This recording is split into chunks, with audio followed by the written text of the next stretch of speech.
Break के बाद आपका एक बार फिर स्वागत है। चलिए बात करते हैं राजधानी जयपुर से बाहर की खबरों की।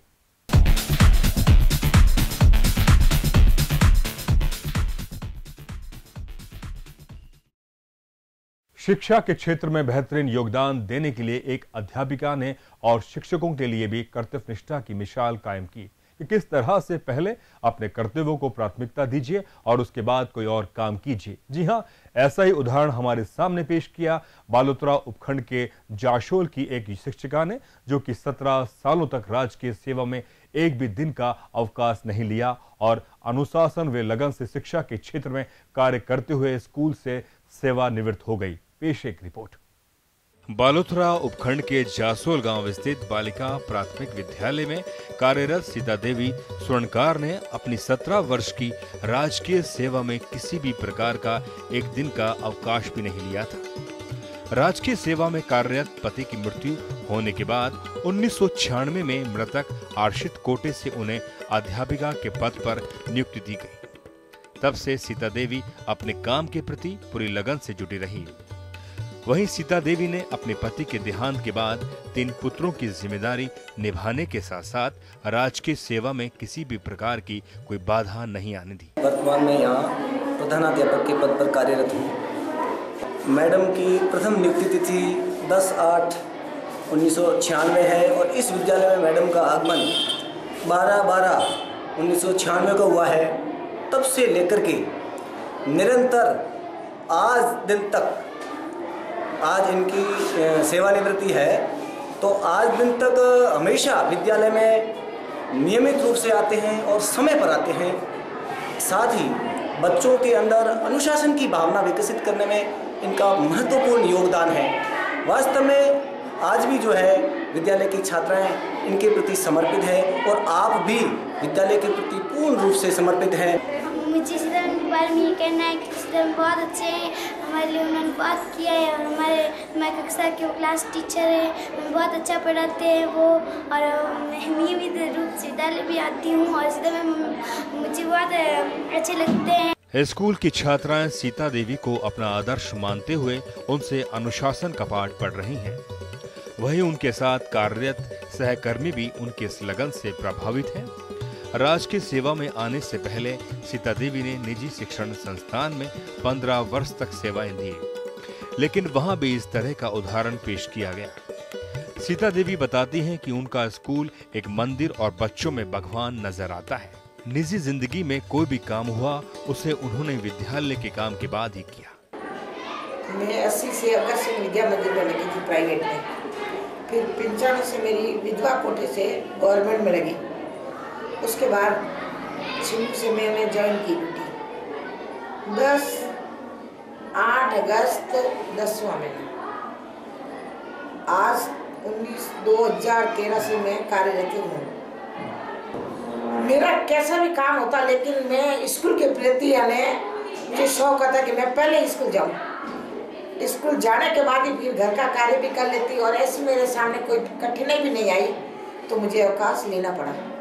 मैं अपने मन को भगवान मानकर, बच्चों को भगवान, लड़कियों को राधा कृष्ण मान के और उनकी सेवा के रूप में मैं अपना कार्य करती। सीता देवी की इस उपलब्धि पर जहां विभाग को नाज है, वहीं ग्रामीण भी उनकी सेवाओं से प्रभावित हैं। ग्रामीणों के अनुसार उनके अनुशासन से छात्राओं व अन्य लोगों को भी सीख मिल रही है। साथ ही स्कूल से सेवानिवृत्त होने के बाद सीता देवी वापस शिक्षा के क्षेत्र में किसी निजी संस्थान में अपनी सेवाएं देने को तैयार हैं। इसीलिए शिक्षिका अपने अन्य कर्मियों के लिए भी एक उदाहरण है। समर्पण का भाव स्पष्ट रूप से देखने को मिलता है। यहाँ कार्यरत शिक्षिका सीता देवी, जिन्होंने अपने शैक्षणिक काल के 17 वर्ष के दौरान एक भी अवकाश नहीं दिया, ये उनके द्वारा किए गए कार्य अपने आप में एक अनुकरणीय उदाहरण है। यहाँ का स्टाफ बच्चे इस बात को मानते हैं कि सीता देवी ने शिक्षा को ही महत्व दिया। आज गौरवान हर व्यक्ति को कार्य रहता है, किसी न किसी बात पर अवकाश में निहित होता है, लेकिन आज दिन तक इन्होंने अपने शैक्षणिक कार्य के दौरान अवकाश नहीं दिया। ये एक उदाहरण है। आने वाले समय में यहाँ और सहकर्मियों पर सीता देवी की बात का असर पड़ेगा। संजय शर्मा, जनटीवी न्यूज़।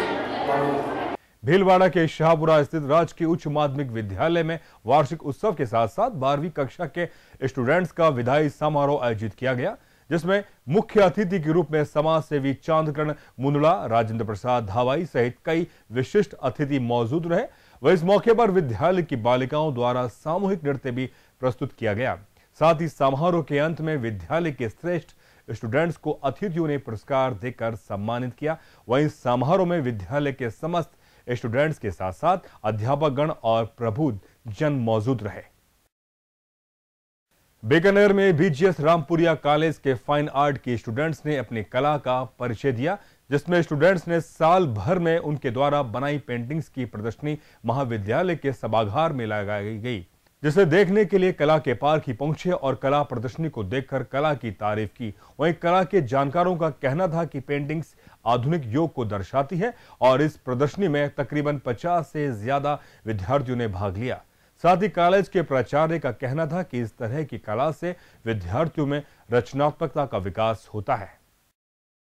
साल के बच्चों का सबका पर्सनल जो वर्क उन लोगों ने पूरे साल में करा था, अलग अलग टॉपिक्स पर, अलग अलग थीम्स पर, वो सब हम लोगों ने डिस्प्ले करा है, जिससे सब बाहर से आए और मतलब हम उन लोगों ने जो काम करा उसका थोड़ा सा। हमारी जो आज की जो थीम है वो तो है आर्टून्स, उसका मतलब हो गया आर्ट के किरदार।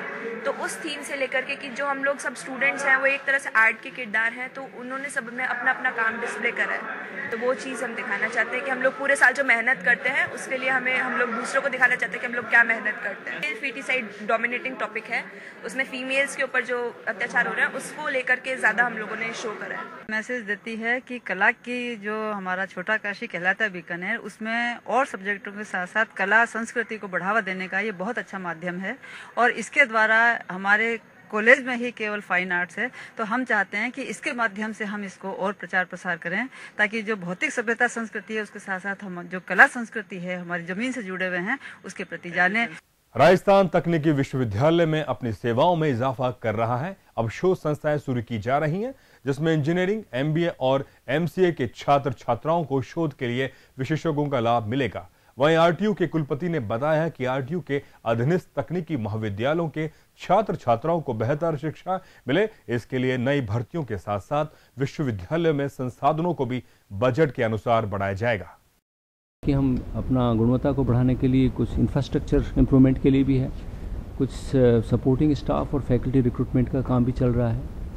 और उसके अलावा जितने भी जो हमारे जो एफिलिएटेड कॉलेजेस हैं उनको किस तरह से उनकी शिक्षा के लिए, जैसे विभिन्न फैकल्टी डेवलपमेंट कोर्सेज जो हैं या शिक्षा की गुणवत्ता के लिए जो भी और विभिन्न कार्यशाला और उनका भी आयोजन किया जा रहा है। बागवानी और वानिकी विषय को राजस्थान लोक सेवा आयोग की परीक्षा के विषय के रूप में जुड़वाने की मांग को लेकर उद्यानिक एवं वानिकी कॉलेज के विद्यार्थियों ने 3 मार्च को कॉलेज परिसर से रैली के रूप में 11 किलोमीटर पैदल यात्रा कर जिला कलेक्टर के नाम ज्ञापन सौंपा। वहीं इस मौके पर बड़ी संख्या में छात्र व छात्राएं मौजूद थी। छात्रों ने ज्ञापन में बताया कि राज्य के इस एकमात्र वानिकी कॉलेज के स्टूडेंट्स बागवानी और वानिकी विषय को राजस्थान लोक सेवा आयोग के रूप में शामिल कराने की मांग को लेकर पिछले 9 सालों से संघर्ष कर रहे हैं। इसको लेकर कई बार प्रदर्शन भी किया गया, लेकिन कोई समाधान नहीं हुआ। उन्होंने बताया कि हर बार उन्हें आश्वासन ही मिला। अन्य राज्यों की तरह उद्यान विभाग का न तो कोई अलग से विभाग है और न ही कृषि के समकक्ष। वहीं उद्यानिक विभाग के एक आध पदों पर भी कृषि स्नातक व स्नातकोत्तर छात्रों को पहले प्राथमिकता दी जाती है, जबकि उद्यानिक छात्रों को अयोग्य घोषित कर दिया जाता है। वहीं वानिकी विभाग अलग से होते हुए भी वानिकी स्नातक छात्रों को वानिकी विभाग में नियुक्तियां नहीं मिल पाती हैं। आए हैं यहाँ पे और हमारी स्ट्रेंथ आज 232 लड़कों की है एग्जैक्ट। और हमसे जो कम छात्र हैं, जैसे कि फिशरीज उदयपुर के अंदर, उनका सिलेबस आज आरपीएससी के अंदर जुड़ गया है। डिपार्टमेंट में रिजर्वेशन उनको मिल गया है, तो हमें भी डिपार्टमेंट में हमारे में रिजर्वेशन चाहिए और हमारा सिलेबस आरपीएससी के अंदर चाहिए। बेगूसराय में शिक्षा विभाग की ओर से परीक्षा नियमों का उल्लंघन से परीक्षार्थियों को काफी मुश्किलों का बीच इंटरमीडिएट की परीक्षा देनी पड़ रही है। शहर के मध्य स्थित ओमेर बालिका उच्च विद्यालय में छोटी सी बेंच पर 3-3 परीक्षार्थियों को परीक्षा देनी पड़ रही है। वहीं परीक्षा नियमों के अनुसार 6 फीट लंबे बेंच पर ही 3 परीक्षार्थी परीक्षा में बैठ सकते हैं, जबकि ओमेर बालिका विद्यालय में इस बात की परवाह किसी को नहीं है। वहीं इस केंद्र में 1886 स्टूडेंट्स का परीक्षा केंद्र बनाकर परीक्षा की खानापूर्ति की जा रही है। साथ ही अधिकतर केंद्रों पर परीक्षा नियम के दायरे में चल रहा है।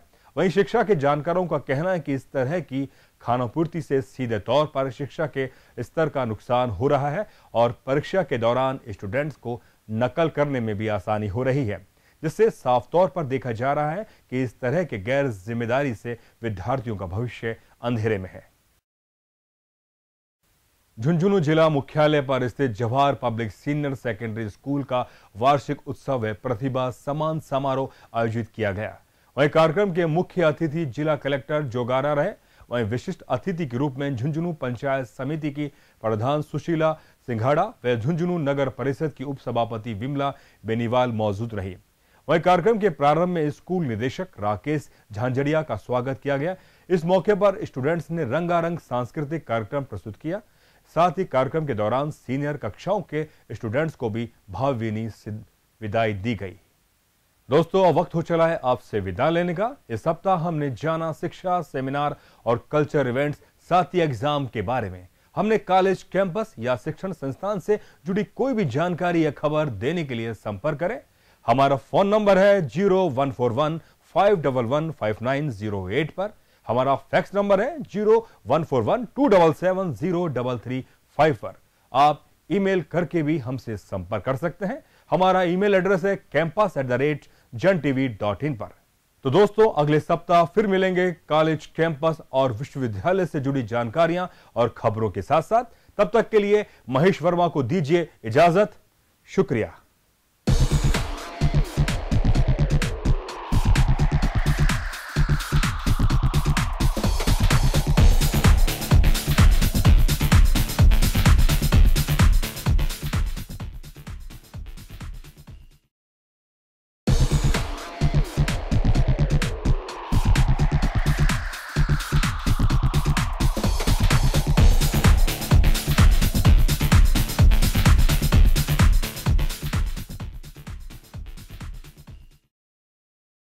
नमस्कार, मैं महेश वर्मा आप सभी का स्वागत करता हूं आपके अपने खास कार्यक्रम कैंपस हलचल में। दोस्तों, कॉलेज की मस्ती और पढ़ाई का माहौल बहुत जरूरी है आपके ओवरऑल डेवलपमेंट और कॉन्फिडेंस के लिए।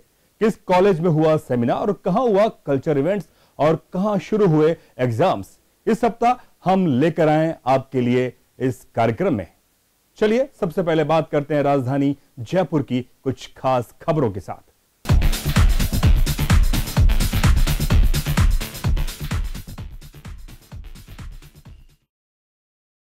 माध्यमिक शिक्षा बोर्ड सीबीएसई की 10वीं और 12वीं की परीक्षाएं 1 मार्च से शुरू हो गई हैं। देश भर में 10वीं और 12वीं की परीक्षाओं में इस साल कुल 22,1237 स्टूडेंट्स बैठे हैं।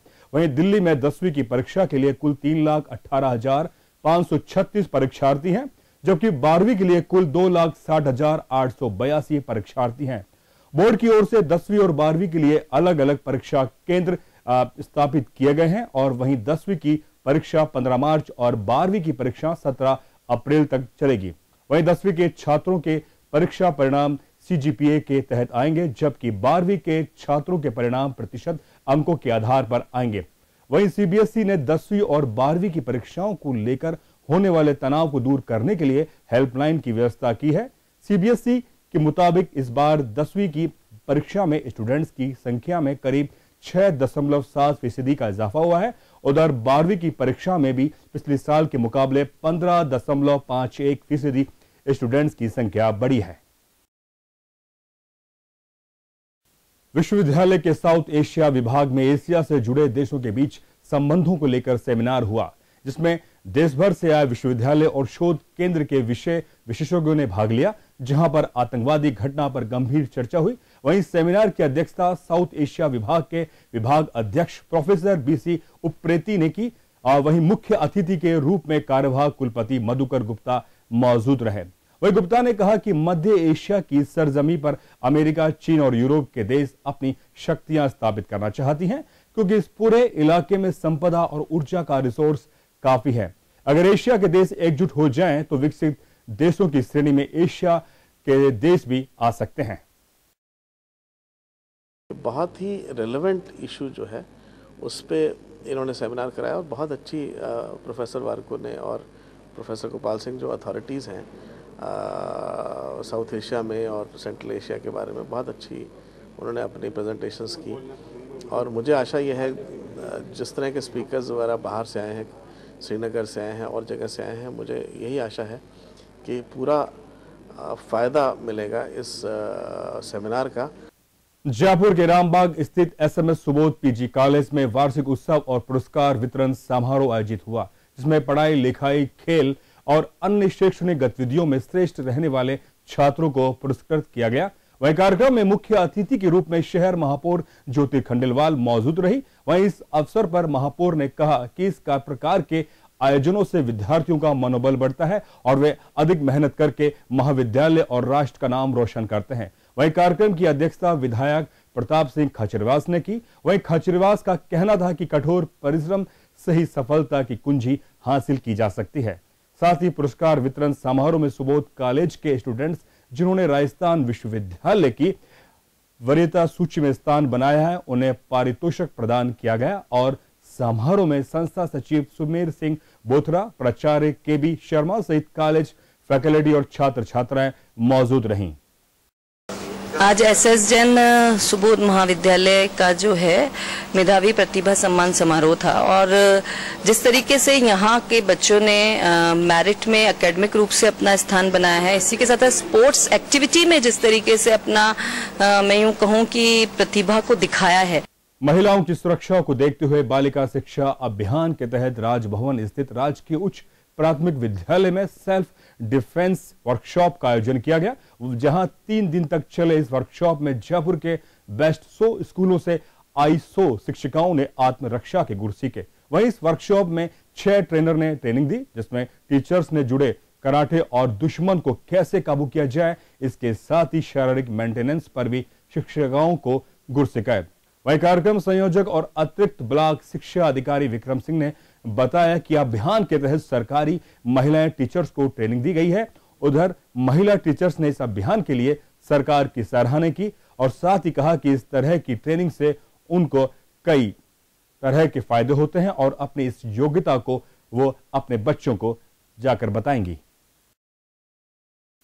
न्यूरोसर्जन सोसाइटी ऑफ इंडिया और SMS मेडिकल कॉलेज जयपुर के सहयोग से 3 दिवसीय वार्षिक कार्यशाला की शुरुआत हुई। इस कार्यशाला में देश से 300 न्यूरो सर्जन शामिल हुए। वहीं कार्यशाला के पहले दिन मेडिकल कॉलेज के एनाटॉमी विभाग में मृत शरीर पर दिमाग और रीढ़ की हड्डी की संरचना और ब्रैकियल फ्लेक्सस सर्वाइकल की नई तकनीक की जानकारी दी गई। वहीं न्यूरो विशेषज्ञों ने बताया कि न्यूरो सर्जन्स को एंडोस्कोपिक विधि से नाक और दिमाग के निचले हिस्से की बीमारियों के विषय की जानकारी कार्यशाला में दी गई। इसके अंदर हमने एक तो रखा है एंडोस्कोपिक ट्रांसनेजल सर्जरी, ताकि नाक के द्वारा एंडोस्कोप की सहायता से दिमाग के निचले हिस्से में जो गांठें होती हैं उनको निकालने की तकनीक सिखा रहे हैं। दूसरा, हम इसके अंदर C1 C2 गर्दन की वो हड्डी जो दिमाग के बिल्कुल नीचे रहती है, नंबर 1 और 2 नंबर की हड्डियां, इनको किस तरीके से एक दूसरे के साथ जोड़ा जा सके ताकि वहाँ पे होने वाले फ्रैक्चर व कई अन्य जो अनुवांशिक व कंजेनाइटल डिजीज होती हैं उनका इलाज के लिए लड़का सही ढंग से इसमें ऑपरेशन कर सके। तीसरा हमने इसके अंदर रखा हैगा वो हैगा brachial plexus exposure. VIT campus में चल रहे वार्षिक उत्सव पनास 5 का समापन बड़े ही भव्य रूप में किया गया। इस अवसर पर मुख्य अतिथि RPSC के अध्यक्ष हबीब खान गौरान रहे।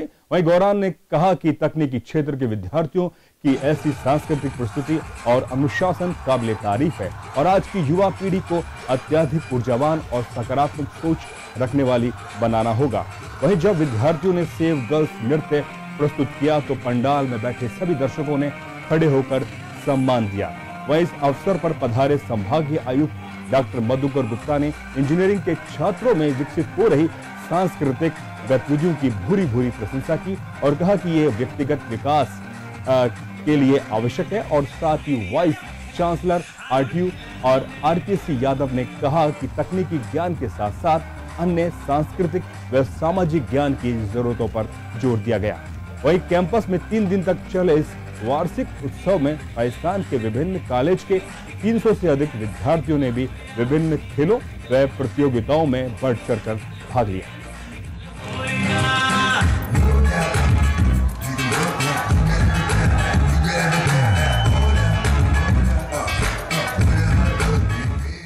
जयपुर के कनोडिया कॉलेज में 8 मार्च को मनाया जाने वाला महिला दिवस के उपलक्ष्य में महिला रचनाकारों का काव्य पाठ एक शाम कविता के नाम कार्यक्रम हुआ, जिसमें महिला कवियों ने महिलाओं से संबंधित कविताएं प्रस्तुत की। इस काव्य पाठ में महिलाओं के जीवन का चित्र प्रस्तुत किया गया और कब तक होगा महिला अत्याचार जैसी कविताएं प्रस्तुत की गई। वहीं कार्यक्रम की आयोजक मंजू शर्मा ने बताया कि देश में महिलाओं की स्थिति बेहतर नहीं है और समाज में महिलाओं की स्थिति सुधारने के लिए देशवासियों को एक साथ आगे आना होगा। वहीं महिला दिवस मात्र दिन विशेष बनकर नहीं रह जाए, बल्कि हर दिन महिलाओं का सम्मान और बराबरी का हक मिलना चाहिए। साथ ही उन्होंने बताया कि इस कार्यक्रम में शहर के कई महिला संगठनों के प्रतिनिधि, अध्यापिकाएं और छात्राओं ने अपनी अभिव्यक्ति प्रस्तुत की। इसका मोटो तो साफ है कि महिला दिवस की जो अवधारणा है, या कहना चाहिए कि जो महिला दिवस का पीछे जो सोच है कि महिलाओं को वो जगह मिले, पूरी तरह से जी पाए, अभिव्यक्त कर पाए और खुलकर जी पाए। तो कविता में उसकी अभिव्यक्ति होती है। बहुत लोग जो सड़कों पे नहीं उतर पाते, बहुत लोग जो धरने प्रदर्शनों में नहीं आ पाते, या जो एक किस्म के एक्टिविज्म से नहीं जुड़े हुए है, इसका कतई ये मतलब नहीं होता कि वो अपने स्तर पे या सोच के स्तर पे लगातार उन प्रश्नों से या सवालों से नहीं जूझ रहे हैं। तो मुझे लगता है कि कविता हो, नाटक हो, कहानी पाठ हो, जितनी भी कलात्मक विधाएं हैं, दरअसल वो अभिव्यक्ति का ही माध्यम है। जयपुर के एसएमएस स्कूल का रामनिवास बाग स्थित रविंद्र मंच पर वार्षिक उत्सव आयोजित किया गया, जिसमें कार्यक्रम में मुख्य अतिथि के रूप में शिक्षा मंत्री बृजकिशोर शर्मा और महापौर ज्योति खंडेलवाल मौजूद रही। समारोह में प्ले ग्रुप से 8वीं क्लास तक के स्टूडेंट्स ने सांस्कृतिक प्रस्तुतियां दी और नन्हे मुन्ने छात्रों की प्रस्तुतियों ने कार्यक्रम में आए लोगों को झूमने पर मजबूर कर दिया। वहीं शहर महापौर ज्योति खंडेलवाल ने कहा कि छात्रों के लिए पढ़ाई के साथ साथ कई शैक्षणिक गतिविधियां भी आयोजित किया जाना चाहिए, जहां हर विद्यालय के लिए महत्वपूर्ण है, जिससे बच्चों को उनके प्रारंभिक जीवन में ही अच्छी समझ आने लगती है। वही संस्था सचिव एसडी ने बताया कि स्टूडेंट्स को हर क्षेत्र में निपुण करना किसी भी संस्था की जिम्मेदारी है। वहीं इस अवसर पर कक्षा में अव्वल रहने वाले छात्रों को पुरस्कृत भी किया गया। पब्लिक स्कूल का जो एनुअल फंक्शन है, उसके लिए मैं माननीय शंभू दयाल गुप्ता जी जो कि डायरेक्टर हैं, इसके लिए उनको बहुत बहुत बधाई देना चाहूंगी कि एक भारतीय संस्कृति को बढ़ावा देने के लिए जिस तरह के कार्यक्रम आयोजित किए जाए और बच्चों का एक कॉन्फिडेंस लेवल बढ़ाया जाए कि वो स्टेज पर जाके परफॉर्म कर सके, उस दोनों का समावेश इस कार्यक्रम में दिखाई देता है। और यहाँ पर यूं कहना बहुत अतिशयोक्ति नहीं होगी कि इस कार्यक्रम में हमारे संस्कार, हमारी संस्कृति, चाहे वो बुजुर्गों का सम्मान हो, चाहे हमारे धार्मिक भावनाओं से जुड़े हुए कार्यक्रम हो, उनका समावेश किया गया। और ये बहुत ही के द्वारा जो एक शिक्षा और एक संस्कार जो बच्चों तक पहुंचने चाहिए, उसके लिए बहुत उत्तम कार्यक्रम है। जयपुर के MNIT सड़क परिवहन और राजमार्ग मंत्रालय के संयुक्त तत्वाधान में 7 मार्च को 3 दिवसीय ट्रांसपोर्ट इंफ्रास्ट्रक्चर कांग्रेस और एक्सपो 2013 का आयोजन किया गया। कार्यक्रम में मुख्य रूप से राष्ट्रीय कार्यशाला सम्मेलन किया गया, जिसमें देश भर के 600 से अधिक प्रतिनिधि भाग ले रहे हैं। वहीं संस्था के कन्वीनर प्रोफेसर BL स्वामी ने बताया कि कार्यशाला में ट्रांसपोर्ट सेक्टर से जुड़े लोग अपने क्षेत्र की नई तकनीक के बारे में बताएंगे। साथ ही उन्होंने बताया कि कार्यक्रम में स्टूडेंट्स और प्रैक्टिस इंजीनियर्स के करियर काउंसिल और जॉब रिक्रूटमेंट सेशन का आयोजन भी किया गया है, जिसमें करीब 700 से अधिक इंजीनियर्स भाग ले रहे हैं। माध्यमिक और उच्च माध्यमिक की परीक्षाएं 7 मार्च से शुरू हुई। इस क्रम में जयपुर के पोद्दार स्कूल में 10वीं और 12वीं के प्रश्न पत्र बांटे गए। इस वर्ष जयपुर प्रथम में 10वीं के 86,297 और 12वीं के 59,459 छात्रों के लिए 333 एग्जाम सेंटर बनाए गए, जबकि जयपुर ग्रामीण में 10वीं के 63,024 और 12वीं के 46,115 स्टूडेंट्स के लिए 253 एग्जाम सेंटर बनाए गए हैं। वहीं जयपुर प्रथम के जिला शिक्षा अधिकारी कमलेश शर्मा ने बताया कि 10वीं कक्षा के 14 मार्च और 12वीं कक्षा के 7 मार्च से परीक्षाएं शुरू हुई हैं, जिनके प्रश्न पत्रों का 5 मार्च को वितरण किया गया। उन्होंने बताया कि प्रत्येक पुलिस थानों पर जहां इन प्रश्न पत्रों को रखा जाएगा, वहां एक कोऑर्डिनेटर को नियुक्त किया गया है। वहीं जयपुर शहर और ग्रामीण दोनों जगह पुलिस की देखरेख में केंद्र अधीक्षक और अतिरिक्त केंद्र अधीक्षक के साथ प्रश्न पत्र भिजवाए जा रहे हैं। वक्त हो चला है ब्रेक का। ब्रेक के बाद देखते हैं कि शिक्षा के लिए मिसाल बनी एक शिक्षिका।